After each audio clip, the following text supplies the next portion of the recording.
Welcome to Hope for Our Times, everybody. And listen, we have a really good program, as always we do, and a very special guest and good friend of mine, especially because I've just been in Israel. I was there for Yom Kippur and the beginning of Sukkot, and it's good to be back home, but I can't wait to get back to what I consider my real home, back in Israel. And right now we're going to go there with some understanding of the feast days, and we're going to make the connection regarding Bible prophecy, how all of these things relate, where do they originate, why did God say these different things. You're going to be very well educated and informed. You're going to be absolutely super blessed, and let me tell you, it's going to be an exciting time today too. So please welcome one of my very good French Jewish friends, my elder, because he's 2 days older than me, Olivier Melnick. Well, thank you for having me, but here's my first question. How many French Jewish Messianic believers friends do you have? I have exactly one. Okay, so I knew as soon as I said that, that's what you were going to say. I would expect to be the best favorite one because you don't have a choice. Hey, I say this to my daughter. I tell her all the time. I say, you are, out of all the daughters I have, you are my favorite one. And she says, Dad, I'm your only daughter. Exactly. Bingo. You're my favorite one. Well, it's good to see you, Tom. I let me tell you, I'm counting the days. I did a show yesterday with David Tile. I posted on our YouTube channel at Shalom and Messiah, and I did a big promo for the conference. I'm really excited. This is, of all the conferences I've done this year, I think this is the one I'm looking forward to the most. I mean, the lineup is dynamite.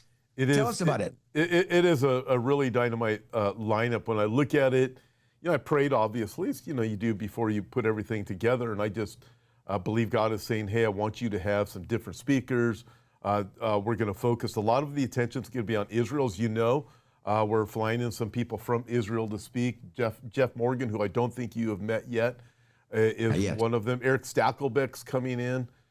Dan Cohen from Real Life, great. He's going to be joining us.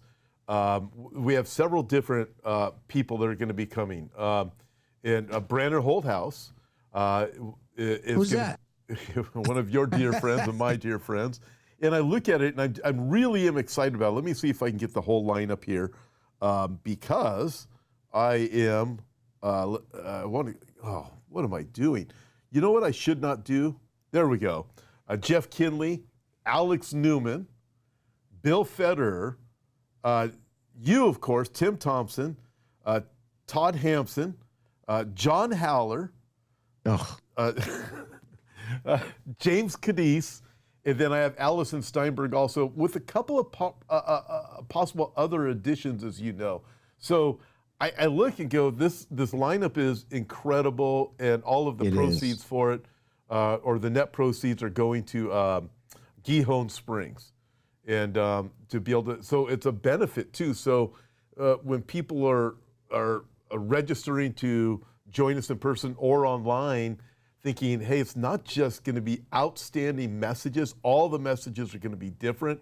All the speakers are A+ speakers, but also there's a benefit. The benefit goes to support Gihon Springs, which is just, for me, the whole thing is just great. It's going to be great. I can't wait. I can't wait to be there.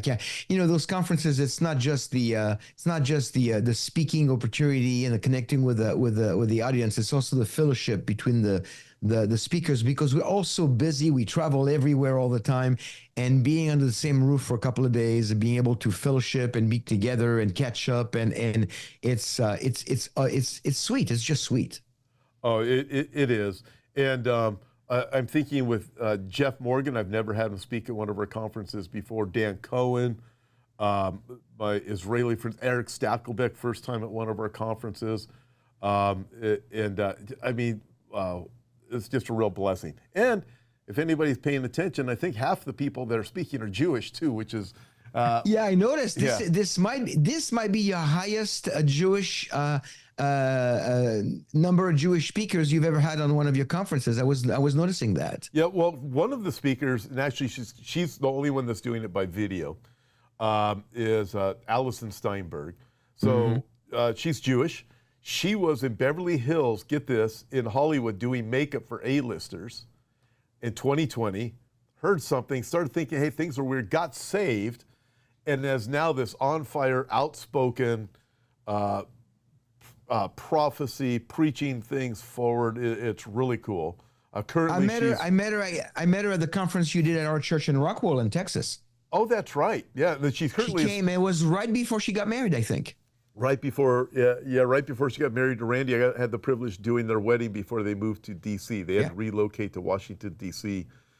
For work reasons. But it's just going to be over the top great, and there's a benefit to it too, and people are going to be super blessed. Okay, now something else I want to say. Right. We're going to talk about something here in just a minute that to me is really, really cool about the feast days and me just being in Israel. And I'm going through this, reading what you've written. And so we did this documentary, right? Several years ago. Oh, yeah. Will the Hatred Ever Stop? By the way, that's still available. It's available in download. If anybody, you can download it today and have it today. It's available in the Hope for Our Time store. But I'm looking at this, and we're going to go through this. And Olivier, after reading this about the feast days, I think you and I need to do another documentary. We'll talk about that after we're done here. But I'm looking at this going, this is what you've written and really helped put everything into the right context. To me, it's just outstanding. And so if you're good, it's exciting. I mean, I look at the feast and it's very exciting to me. It is. So I'm going to ask you about this. We're going to start with the Jewish feast days. Your article, you just wrote it a few days ago, the Feast of Booths in Bible Prophecy, but you talked about different feasts. So let's walk through it. Rosh, Hashanah, and Yom Kippur have just finished. I was just in Israel for Yom Kippur. I learned a lot being there in person. Everything shuts down. It's a time of fasting. I don't exactly fast, so I had to store up food from the day before to eat. But it was exciting. But let's walk through this, give the biblical understanding. And should we even do it today? If you're a Gentile, for example, is this something you should do? But let's start at the top. Take it away. Okay, so the feast, the beauty of the feast is that the first thing I like to bring to people's attention is that they're not called the Feast of Israel. They're called the Feast of the Lord in Leviticus 23. Great. And so they belong to the Lord. They belong to the Lord. And if you dig a little deeper, you find out that yes, they were given to the children of Israel as a memorial, as a repeated calendar, a cycle, and that there's beauty just in that to remind the Jewish people of God's provision, God's protection, God's faithfulness, and God's compassion and love for Israel and His promises. But beyond that, every single one of them from Passover, the first one in the spring, to Sukkot that we're finishing literally today, they all point to a specific event on the redemptive career of the Messiah. They all, every single one is connected to one event on the entire ministry, connected to the ministry of the Messiah, from death to second coming. So I have on my screen right there. Passover was fulfilled by the death of the Messiah. We talk about Resurrection Sunday, but first, before the resurrection, you have to have the death. So Passover is the death of the Messiah. Then unleavened bread, which is a separate feast, but they're connected to Passover, but it really is separate when you look at Leviticus 23, which is where all the Levitical feasts are. Unleavened bread was fulfilled by the sinlessness of his death. And then you have first fruits. First fruit was fulfilled by the first fruit of the resurrection, which is Messiah, and then we also will experience resurrection.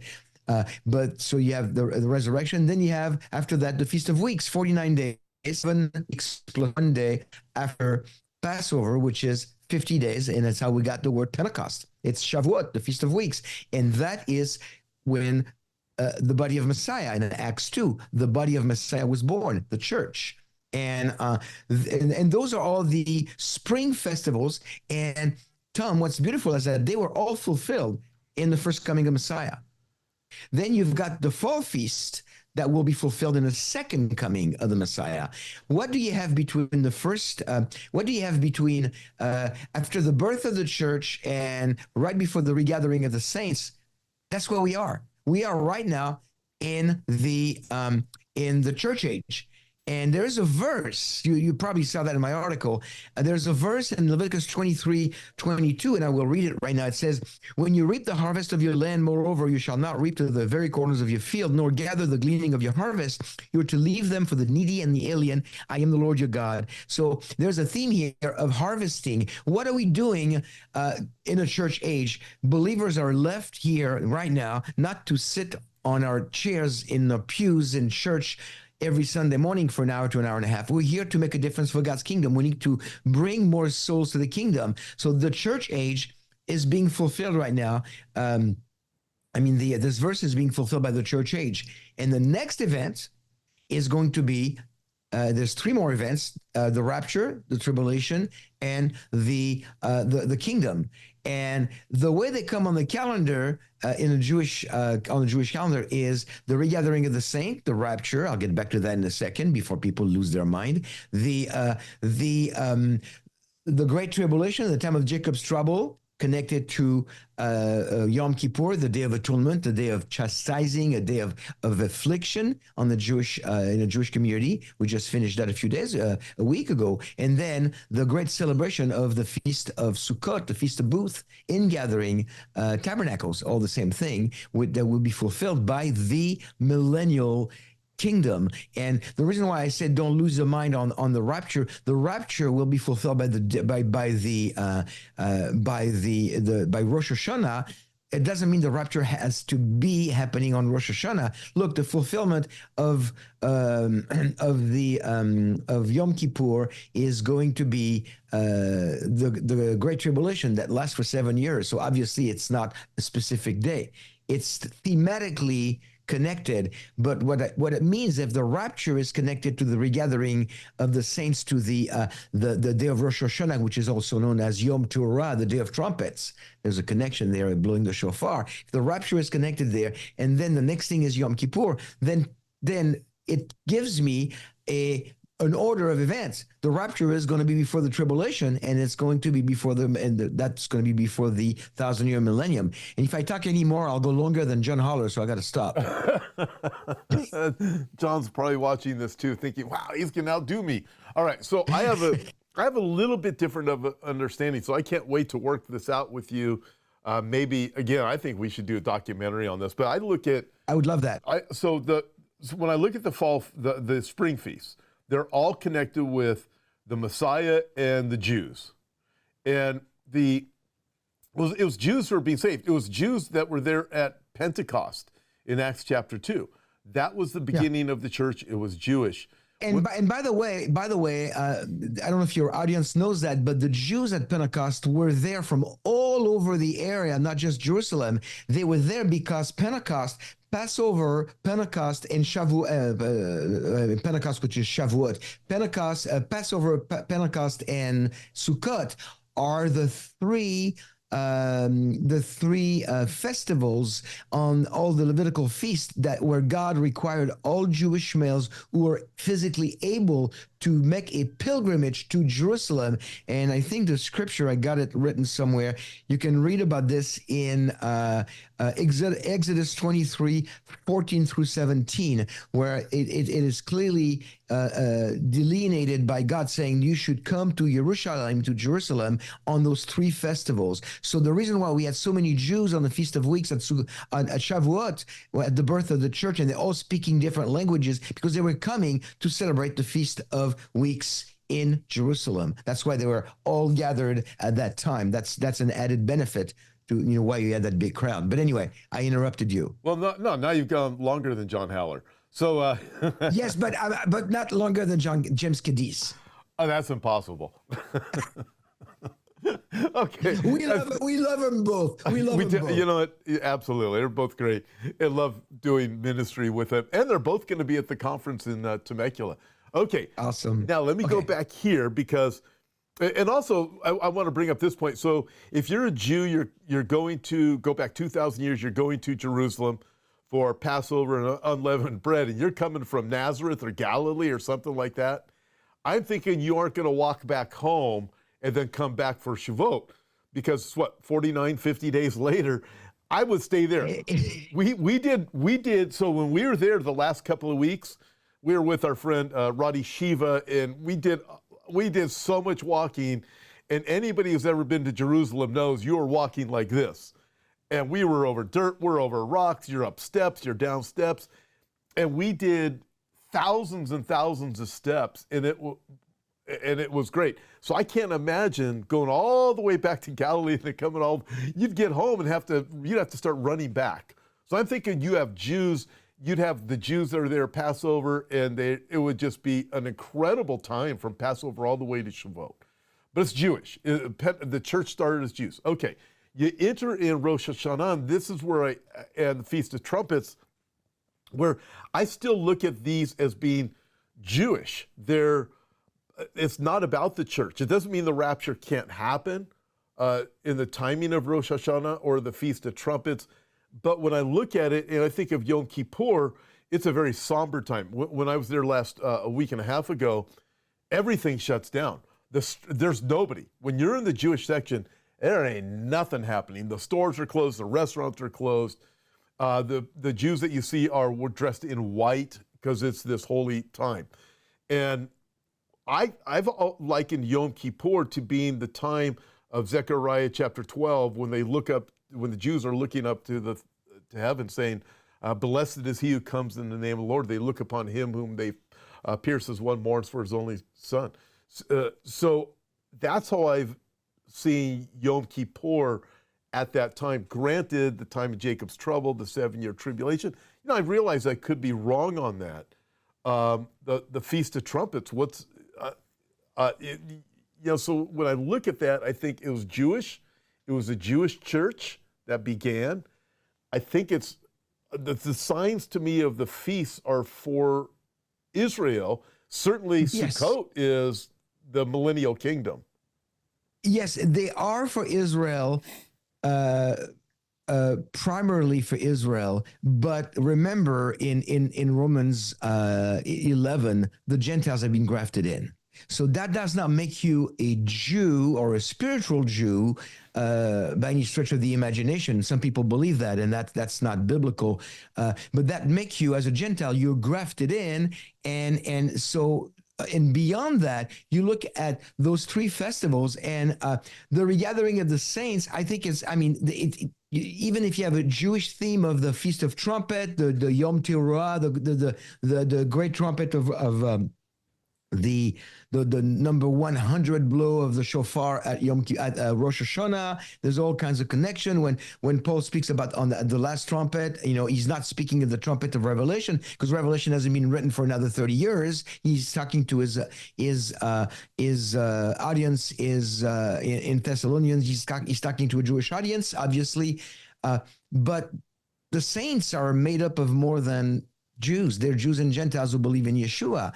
The Great Tribulation, even though it is the time of Jacob's trouble, we know there's going to be some Gentiles in there too, because we know from the sheep and the goats that there's going to be some Gentiles helping or not helping Jews during the tribulation. And the millennial kingdom, we also know there's going to be some Gentiles, because in Zechariah 14, we're told that that if Egypt doesn't come to celebrate the Feast of Booths, there will be no rain on Egypt. So I think it's a mixed multitude, to use words that we find in the Bible. There is a Jewish theme, but not to the exclusion of Gentile believers. Okay. That's my take. Great explanation. Okay, now with that, so you said... Great explanation, but do you agree with me? That's what I want to know. Well, let's work through this a little bit more, because let me throw this out. I'm just messing. No, this is great. Listen, the one thing I think people appreciate is when they realize that we can work through these things. I mean, of course, because this Bible, listen, everybody, we are going to be learning the Bible for all of eternity. Jesus is the Word, and we're never going to be able to exhaust God's Word. Jesus himself said, heaven and earth will pass away, my word never will. So we're always going to be learning. Iron sharpens iron. Okay, with that, I mean, if I'm left up to myself, Olivier, I'm going to come up with really dumb ideas and think I'm always right. wait, I do that already. That's why. But no, it's just a little bit of humor. I'm not. I was going to make a comment, but I'm trying to be nice You know, you're a very kind man sometimes. Okay. today. So Go ahead. all right, Rosh Hashanah. You connected it with the rapture, but you said it doesn't necessarily have to be on that day. And Rosh Hashanah, as it's celebrated, is that actually found in the Bible? Rosh Hashanah, of course, it is in Leviticus 23. Okay, It's so the verses are the feast, and this really what's interesting is that there's really very few verses for the Feast of Trumpets. 3 verses. Leviticus 23 through 25. I'll read them right now. Again, Yahweh spoke to Moses, saying, "Speak to the sons of Israel, saying, in the 7th month, on the 1st of the month, you shall have a rest, a memorial of blowing of trumpets, a holy convocation. You shall do no laborious work. You shall bring an offering by fire near to Yahweh." So it's basically a day to bring an offering. It's a day, it's like a Shabbat. It's a no laborious work. It's a Shabbat, and it's a day of blowing the shofar. And that's all that God gave the Jewish people. And the least amount that God will give the Jews, the more we will write in the Talmud about it. So there's probably thousands of regulations in the Talmud on how to celebrate the Feast of Rosh Hashanah because we don't know anything about it. yeah, well, that's my point. We don't really know anything about it in the sense of It's very little from Leviticus. right.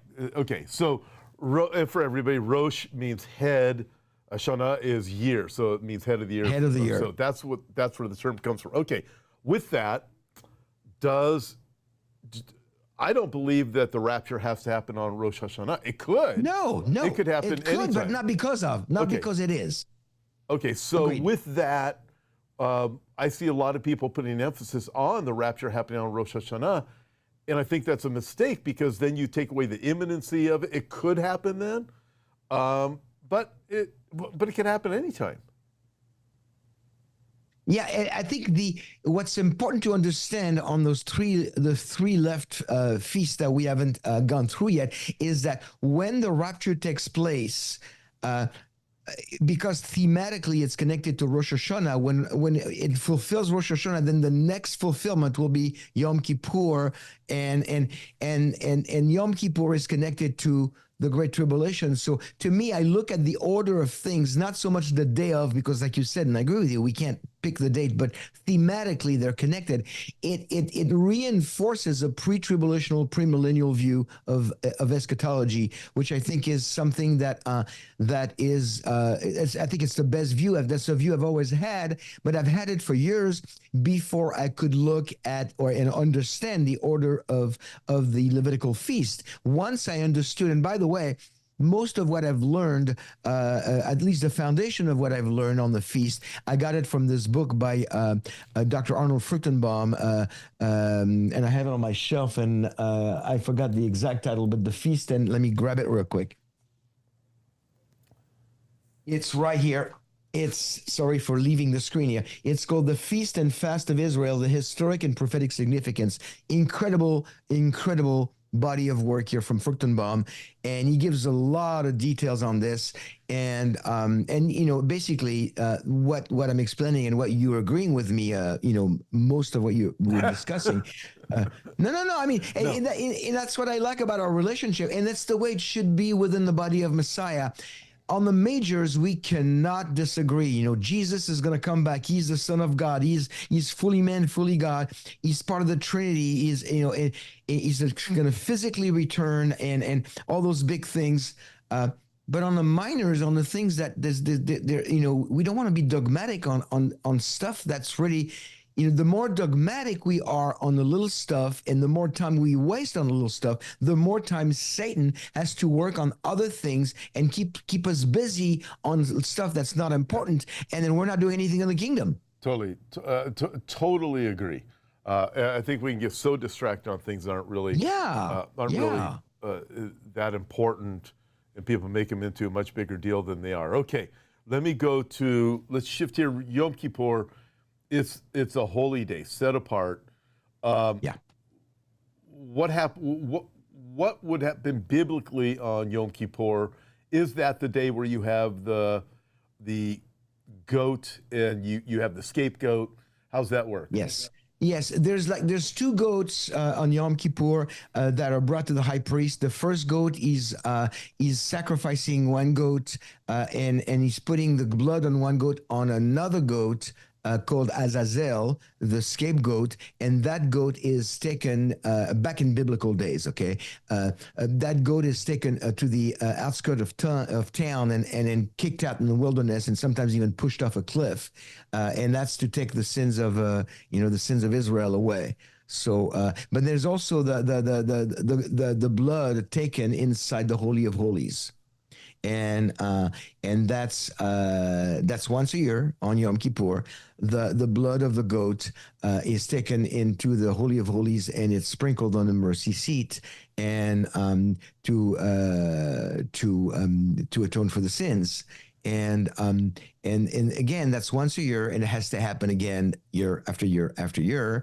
And it's I compare it to painting over rust, because rust comes out. You paint a very nice coat of paint, it looks really good, and for a while you go like, oh, this is it, I fixed the problem, and eventually it starts to bubble up and it starts to come through, and the rust of our sin comes through, and it eats the paint away. You have to put another coat and another coat. And that's why when Yeshua paid the ultimate price on Passover as the Lamb of God, the sacrificial Lamb of God, he paid it once and for all. He said, it is finished. It was finished. There was no need to do Yom Kippur year after year after year. And what's interesting, if you fast forward to modern Judaism, and I'm sure you know that, Tom, Jewish people today believe that there is a 10-day period of time, a 10-day interval between Rosh Hashanah and Yom Kippur, and they're known as the Yomim Noraim, the days of awe. And it's the time where I have to think really hard. Who have I offended in the last 355 days, because I got 10 days to call, email, send letters, make visits to everybody and ask for forgiveness. Tom, remember when we went to a restaurant 7 months ago, and then I insulted you because you didn't want to leave the tip at the restaurant, and I called you names? Well, would you forgive me for that? It didn't happen, friends. I'm just making this up. But if I remember right, I paid the tip. Yes, of course you still insulted me. No, I'm kidding. That didn't happen. Insulted you. None of that happened. But I would come back to you and I would say, would you forgive me for that? I didn't really mean it. And you would say, of course I forgive you. And Jewish people tried to do all this in 10 days, because there's a belief in modern Judaism that on the day of Yom Kippur, God is opening 3 books in heaven: the book of the righteous, the book of the in-between, and the book of the wicked. And Jewish people want so bad to be inscribed. That's what we say on Rosh Hashanah. May you be inscribed for a new year. Where's that coming from? That's what you find in the greeting cards, because we want to be inscribed in either the book of the righteous, very few make it in that book, or at least the book of the in-between. We believe most of us will get there, but we don't want to be in the book of the wicked for the next year. Superstition again, until we get a chance to change books. And what I said to that, Tom, and you know where I'm going with that, there's really only one book that matters. It's the book of the Lamb's Book of Life. Amen. And if your name is in the Lamb's Book of Life, and mine was put there 41 years ago almost, then you're good. Then that name cannot be erased, because it was inscribed by the blood of Yeshua. You're a child of God. You're part of the body of Messiah. That's the book that matters, friends, the Lamb's Book of Life. Those 3 other books, I think it's just a superstitious creation of the rabbis to keep the people in a perpetual sense of we have to perform to make sure that we're going to make it, and we hope to make it. Again, it's modern Judaism is a religion of works. It is a religion. It was religion of works. It was very evident. We stayed in Jerusalem the entire time, so you're right there in the midst of everything, and it was very evident. The works involved. We can talk about that maybe another time, because I have so many more things to ask you in the short time that we're here. But Revelation chapter 20 does talk about your name not written in the book of life, and the books were opened. And we know that every work that a person's done, if you don't trust in Christ, your name is written in this book of judgment, the great white throne judgment. So you want to trust in Christ. Okay, so if we have time, we'll get to the religion of works aspect, because when you're there in the heart of Jerusalem, you can really sense it. If you're a believer, I think you can sense it.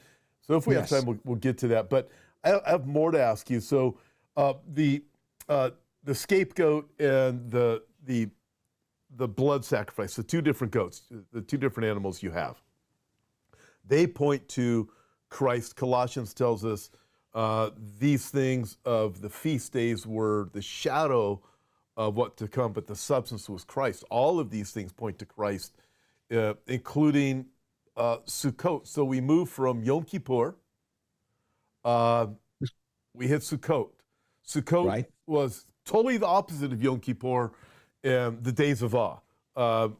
We were you go from Yom Kippur, you go from affliction and chastising and a fast to a week-long celebration that is, a feasting, and you invite friends, and it's like a Jewish Thanksgiving period, and it's a rejoicing after a difficult time. And again, when you look at the prophetic fulfillment, you will be rejoicing after the Great Tribulation when you enter the millennial kingdom, if you enter the millennial kingdom, for those who will. Oh, totally. So while we're there, I'm pretty familiar with Sukkot anyways, but just seeing it and being there, taking pictures.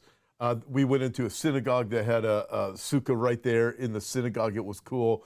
The restaurants, they all have their sukkahs because people have to eat outside, which you'll explain in a minute how all that connects. But it was really, I talked with this young guy on the street, young Jewish guy on the street, and he was selling the fruit and the trees, the tree branches, right? You got the lulav. The lulav and the etrog, yes. Yeah, and it was, and to get the picture of it, and everybody has them. When we went to Hillel's house for the dinner in their sukkah, man, it was just an outstanding time. But they're everywhere, and it's a celebration. Yeah, it is a celebration. So the fruit, it's a reminder of the promised land, and that promise is going to eventually be fulfilled.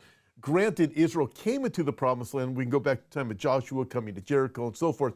But ultimately, the real promise and the giant lemon, is that a lemon? The thing's ginormous. It's in the family of citrus. It's known as a citron, which is the same name in French. You call a lemon a citron, so it's the same word. In Hebrew, it's the etrog. And what you just said it. The etrog symbolizes the promised land, and the other species.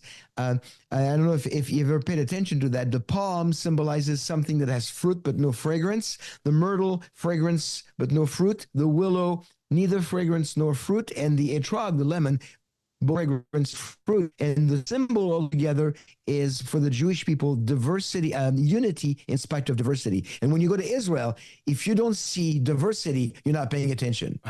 Oh boy, did I see diversity every time. But at the same time, what I am finding is more and more unity, and it probably has a lot to do with the war, that's the battles that Israel's under. I got to bring this up also, Olivier.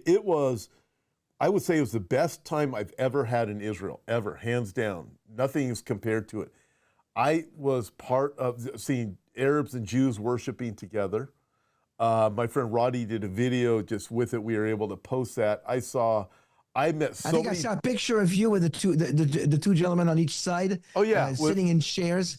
Isn't that amazing? 1967. The Ehud is with the IDF coming through the Lion's Gate to put the flag on the Temple Mount, and Sarsky, I think that was his name, is fighting for the Jordanians, throwing rocks at him. And there they are at the cafe.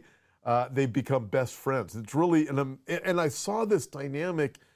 And there are probably 100 different things I could share that were so unbelievably encouraging and uplifting. I can't wait to go back. I met believers. Jacob, a gentleman named Jacob. This is cool. You probably met him. Right when you come in the Jaffa Gate, he's on the left. Everything's on the left when you first come in, and he excuse me. So Jacob, he has the pomegranate and orange juice stand. He has the fresh squeezed stuff. He has these Jesus on top and all these different things. He's got worship music playing, and he sees me and he calls out my name, and I went back and talked to him, and how do you know me and so forth, and we start talking. So check this out. I get a WhatsApp from him just this morning. Today's Wednesday. Just this morning, I get a WhatsApp from him. Guess who's at his gate this morning? One of your very good friends, Bill Koenig, with his wife are there. Bill Koenig, okay. And they did a video for me, and it was so cool with Jacob. And what happens is so neat. He shares the Lord with everybody. He's got his loud Christian music going, and it's so cool to see this dynamic.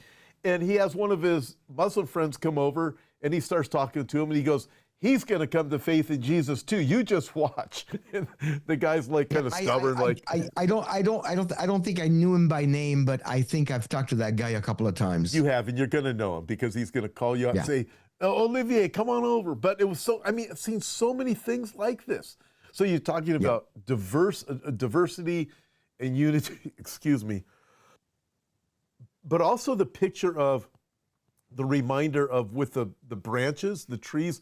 Isn't that a reminder of difficulty for Israel too? Well, the whole feast of Sukkot, the overarching theme is a gratefulness to the Lord for provision. So we build a sukkah, a flimsy dwelling, and we stay in it, and we eat in it, and if weather permitting, we sleep in it. We invite friends, and it's supposed to be somewhat flimsy with the opening in the roofs and the palm branches, so you can see the stars, and so we do that, and then those harvest gleanings from the harvest. There was the fall harvest back in the days. It's also a way to show our gratitude to the Lord for providing for His provision for the harvest, and then to also ask Him for good provision for the next harvest. So there's always this overarching theme of provision from God. I just absolutely. I love it, and the celebration too that was going on. It was everywhere. Like I said, opposite of Yom Kippur and the days of awe, completely opposite of that. And then when you're in Jerusalem on Sukkot, I've been there once. You see, and I'm sure you saw some of it. You see a lot of Christians from all over the world coming for the Feast of Tabernacles. They have a parade. Well, it was different this year. Was it different this year? Yeah, because there weren't many people visiting. In fact, there were the only groups, like you would say, like a large group, maybe large for now, not large for 5 years ago, but large for now. Right. Were Filipino, the only ones. We did meet people like Jackie and myself, who husbands and wives, maybe a couple of friends that were going around, but you didn't see that big. But okay. Go back to before October 7th. Yeah. And the idea is that you get those large groups of Christians from all different countries, and it's a very, very noticeable parade with flags and evangelicals from a lot of different countries. And this is a foretaste of what we're going to experience in the millennial kingdom when we will celebrate the Feast of Tabernacles. That's exciting. And you see all the nations. It says in Zechariah, I have it on the screen here, if I can find it, in Zechariah 14, then 16 and 19, that it will about that any who are left of all the nations that went against Jerusalem will go up from year to year to worship the King, the Lord of hosts, and to celebrate the Feast of Booths. That's verse 16 of Zechariah 14. So the nations, and I think that's speaking specifically of the sheep Gentiles who helped the Jews and survive the tribulation and enter the millennial kingdom, as we read in Matthew 25:31-46, the sheep and the goats. And so we will celebrate in the kingdom, and you look at Sukkot today, it's like a great rehearsal every year. The Christians from the nations are coming to do a parade in Jerusalem, and one day we'll be in the New Jerusalem doing it all together, Jews and Gentiles. So it's so amazing to me to think that Jesus will be there in that city. He's going to be there in person, and we'll see him. You're Jewish, so I'm thinking in the millennial kingdom, you're probably going to be located right there in the Holy Land somewhere. What do you think? You'll have your new body? Have you ever thought through that? Oh, no, I already have my glorified body. I mean, I paid extra. Wow. If that's what Just I'm getting, I'm gonna want a refund. You want a refund? Yes, I don't blame you. I don't blame you. Just kidding, everybody. Olivier and I like to joke with each other. We're just kidding. This is what I told once I did that joke from the pulpit at Andy Wood's church at a conference. And I said, this is, except for me, I've received my glorified body. And then Andy said, if this is a glorified body, I want my money back immediately. Oh, okay. He had the same thought as you did. Oh, then I feel good. I feel good. Anyway, we're joking. We do not have a glorified body, but we will, and we'll be walking with Jesus. We'll be celebrating the Feast of Sukkot. And Tom, I don't know. I don't think we have enough data in the Bible for that, but I have no reasons to believe that we will not celebrate the other feasts, because the way we look at it is, it's a celebration of the feast as a memorial of Yeshua's sacrifice on our behalf. And if you have a reason to celebrate the memorial, just like the Ezekiel temple, the temple that will be in the millennium, they will be sacrificed at that temple. And people go like, well, wait a minute, what do we need sacrifice for? It's to be a memorial. It's not going to be sacrificed for the remission of sin. That you cannot top that one. That happened on the cross. But it will be a memorial. And if it's a memorial and we remember things, why not celebrate the other feasts? Why not celebrate the death and resurrection of Messiah? Why not celebrate the birth of, so all those things I think will be celebrated. We have from Zechariah 14, clearly it tells us that Sukkot will be celebrated, but I know it's a little bit of an argument from silence, but I want to believe that we'll celebrate all the feast. I do too, and I'm going to ask you about that in just a minute. Because I want to ask you, should we, as Gentiles, be celebrating these things? What are your thoughts on it? But before we go there, just a reminder, you get to speak in Temecula coming up. And I'm excited about the conference. You're speaking, David Tal, our good friend Eric Stackelbeck, Bill Feder, Alex Newman, John Howler's going to be there, Jeff Kinley. I'm doing this all by memory this time. Todd Hampson. Allison Steinberg will be giving her video message from D.C. Jeff Kinley. Jeff Kinley, Jeff Morgan. We have two Jeffs. Who am I missing? Brandon Holthouse. I know I'm still missing a couple of others too. Alex Newman. And whoever I'm missing, I know I'm missing some others. Well, I mean, where can people find out the lineup? I mean, it's somewhere on the web. Tell them right now. It is hopeforourtimes.com, also on the app. And listen, all the net proceeds are going to, it's a benefit for Gihon Springs, which is a ministry for Israel. It is a phenomenal ministry, Gihon Springs. So it's like you get all of the great messages, but you also get to meet the speakers, you get to talk with them, you have fellowship with like-minded friends, and then not only that, but the benefits. So the proceeds, the net proceeds are going to Gihon Springs. So it's like, hey, get to go there. Plus, the net is going to this. This is just phenomenal. So it's a win-win. Should I tell your audience the topic of my presentation right now? Totally up to you. I think it's going to be off the charts. And that is up to you. I'm going to be doing a brand new message that I put a lot of research into it, and it's going to be the main title is Understanding the Global Jewish Takeover. And people are accusing the Jews of wanting to take over the world, especially since October 7th. So I'm going to look at the history of what we've been accused of, and then I'm going to balance it with the reality of what we've been contributing to the world. And then there is a surprise at the end. I think it's great because this is something that I was with Hananya Naftali a few days ago and Greg Denham, and it's just dealing with this propaganda that is so anti-Jew, but being able to have the right understanding, I think it's going to be great because it's like people need the tools. People need the tools to fight the lies. So that's what the Lord is enabling me to do with the work that I've been doing for the last almost 25 years now. But going back to your question of should non-Jewish Christians celebrate the feasts? The short answer, the quick answer is it's up to you. there's beauty in them. Again, if it is a celebration of a memorial of Yeshua's sacrificial work on your behalf, then every single one of them point to a specific event in that ministry of Yeshua, from his death to the ingathering in the millennial kingdom and everything in between, in chronological order. So that there's beauty to that. But then non-Jewish Christians would go like, well, but I'm not Jewish, so it doesn't matter. But there's two things you need to remember. Number one, don't do it from a legalistic standpoint. Do not say, I'm doing it and you should do it too.